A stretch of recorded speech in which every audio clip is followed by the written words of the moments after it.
I want to talk a bit about some of the levodopa myths. So myths about use of Cinemet and what's been termed actually in the literature as levodopaphobia. It's been well described. Next we'll touch on, so it's not all about the motor symptoms, I'm going to touch on some of the non-motor aspects of Parkinson's disease.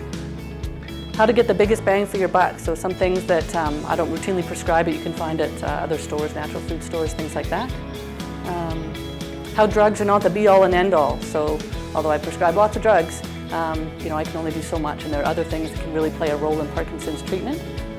And then going back to the future, so what's on the horizon? So what's coming down the pipeline? What are some things we can look at to get, hopefully get a bit more, to get excited about that maybe treatments down the road?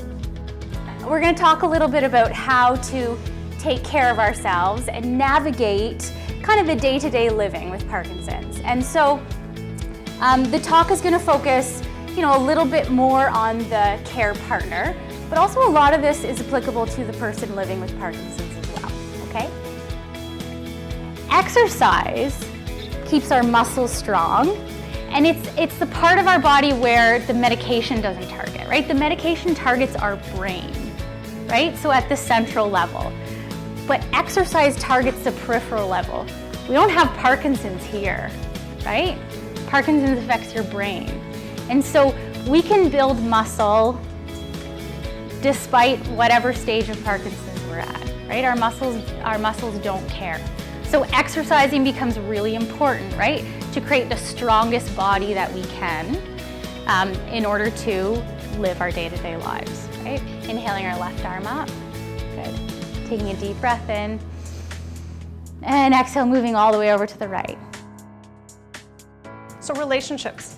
For those of you that are here in a couple, you have a relationship history together that no one else would know except for the two of you.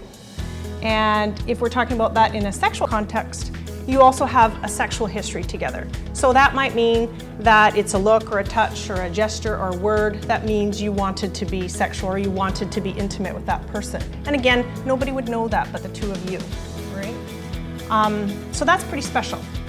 Every single day I wake up and I think to myself, if today were my last day of my life, would I be happy with it? Am I happy with what I did today? Because trust me, we all have dark days, whether we are diagnosed with Parkinson's or been in a plane crash or your relative just got diagnosed with cancer.